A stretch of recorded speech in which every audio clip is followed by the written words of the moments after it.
Everyone, welcome back to my channel. তো আজকে আমি গেছিলাম দিদি নাম্বার 1-এ অডিশনে কি হয়, কোনো টাকা লাগে কি না, তোমাদের কি কোশ্চেন জিজ্ঞাসা করবে, কি নিয়ে যেতে হবে, সব অ্যান্সার এই শর্টসে তোমাদের দেওয়ার চেষ্টা করব।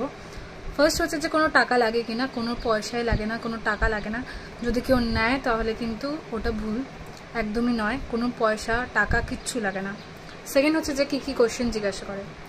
4টে রাউন্ড খুব ভালো করে মনে রাখবে। 4টে রাউন্ড কি হয়, তুমি কেন দিদি নাম্বার 1 হতে চাও, ইভেন তোমার লাইফের যদি কোনো ঘটনা থাকে তুমি সেটা শেয়ার করতে পারো, আর দিদি নাম্বার 1 তোমাকে কিভাবে ইন্সপায়ার করছে, এইসব কোশ্চেনগুলো কিন্তু করছে। একটু বেসিকটা একটু জেনে যাবে।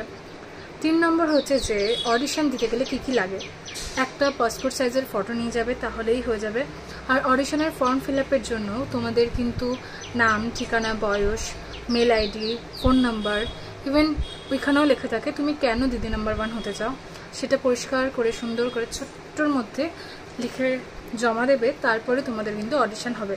অডিশনের পর তোমাদের বলবে যে ফোন করে জানাবে, তো সেটার জন্য অপেক্ষা থাকবে। আমিও জাস্ট দিয়ে আসলাম, তো আমিও অপেক্ষায় আছি।